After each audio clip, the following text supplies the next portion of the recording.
अबे वो देखे कि जाहिल बैठा हुआ है, भी लग रहा है। क्या हाल है भाईजान? जी अल्लाह जो शुक्र आहे। तव्हां ॿुधायो? उर्दू में बोले ना भाई। छो उर्दू में छो ॻाल्हायां?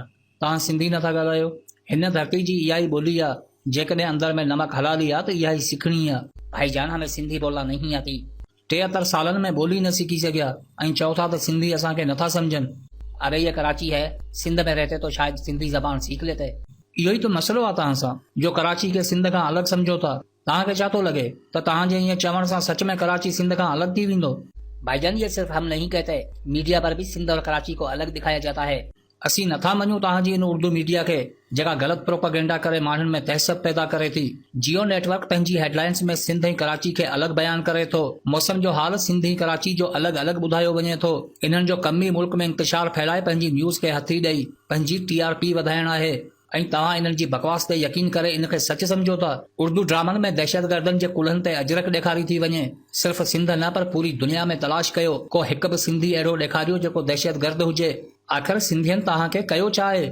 यार वो तो सिर्फ ड्रामे होते हैं, उनको इतना सीरियस क्यों लेते हो? अच्छा, सिर्फ़ ड्रामा आहिनि त पोइ इन्हनि खे कायदे आज़म जी टोपी पाराए छॾियो या फ़ौज जी वर्दी पाराए छॾियो, या तव्हांखे रुॻो असांजी अजरक ई ॾिसण में थी अचे। हर चालाकी खे सम्झूं था, एतिरा बि जाहिल न आहियूं जेतिरा अव्हीं सम्झो था। जियो जी पंहिंजी असलियत छा आहे, छा असांखे ख़बर कोन्हे? इहो जियो ई हो जंहिं अजमल कसाब खे पाकिस्तानी ॼाणाए पूरी दुनिया में ख्वार कयो। हामद मीर ते हमले खां पोइ पाक आर्मी, ISI ऐं पाकिस्तान जे अहम इदारनि खे पूरी दुनिया में बदनाम कयो। लेकिन भाईजान अजमल कसाब का घर भी तो जियो ने दिखाया था, पूरे प्रूफ के साथ। जेकॾहिं अजमल कसाब पाकिस्तानी हो त times of India J article में इहो छो छपियो त अजमल कसाब जो तालुक उत्तर प्रदेश जी तहसील बिदोना ज़िला औरैया सां हो? न सिर्फ़ एतिरो पर उन आर्टिकल में अजमल कसाब जो बर्थ सर्टिफिकेट ऐं राशन कार्ड बि ॾेखारियो वियो। यार अल्लाह ही बेहतर जानता है। अबे हमने तो सोचा ही जाहिल है। अदा इन्हनि जो मिशन ई मुल्क खे नुक़सान पहुचाइणु आहे। उतां जॾहिं फ़ौज डंडो ॾिनो पोइ हाणे वरी अची असांजे पोयां लॻा आहिनि। सिंध ऐं कराची खे अलॻि पेश करण बि हिकु सोची सम्झी साज़िश आहे। इन्हनि खे सॼी ख़बर आहे त इन जा नतीजा छा निकिरंदा। इन अमल सां माहौल में सिर्फ़ टेंशन पैदा थींदी, जंहिंजो फ़ाइदो सिर्फ़ सियासतदान हासिल कंदा। न अव्हां खे बंगला मिलंदा, न असीं माड़ियूं अॾाईंदासीं। इन टेंशन में बुख बदहाली अञा चोट चढ़ंदी। कराची सिंध खां अलॻि थी नथो सघे। तव्हां इन ते सोचण बदिरां बहितर आहे पंहिंजी सोच बदिलाए सिंध जी भलाई ऐं तरक़ी लाइ सोचो। हाणे घणो ई थियो, 73 साल इन्ही कश्मकश में रहियासीं, न हिकु थियासीं न अॻिते वधियासीं।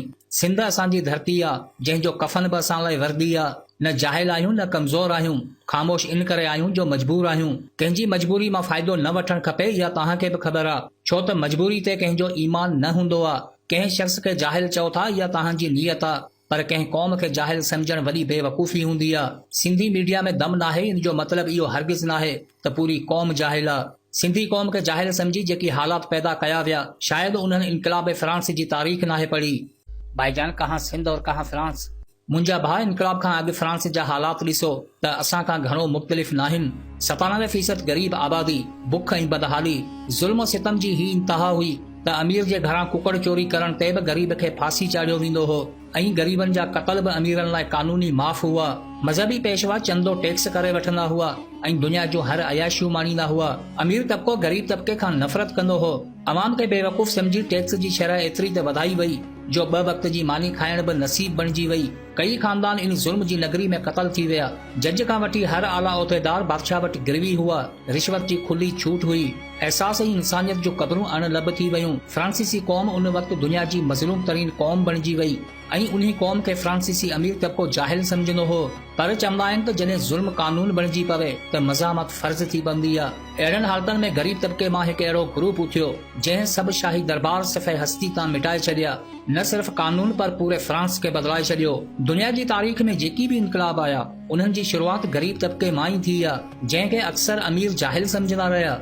जंहिं क़ौम वटि कुझु न बचे, उन जी गैरत खे न ललकारियो, उन जे जज़्बनि सां छेड़छाड़ करे उन्हनि जे ॾुखनि खे न वधायो।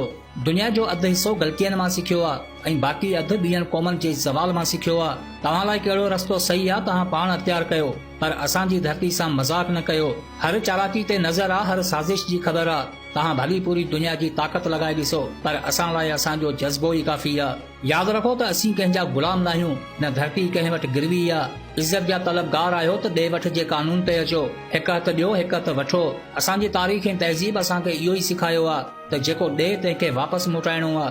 तव्हांजे ख़ौफ़ जो असां वटि वजूद न आहे, छो त असां वटि पंहिंजो उसूल आहे। होशियो हेमो खां वाक़िफ़ नाहीं त हुर तहरीक मां समझी वञ त सिंधी क़ौम अमन जी हामी आहे, न त बग़ावत लाइ सिंध जी औरत ई काफ़ी आहे।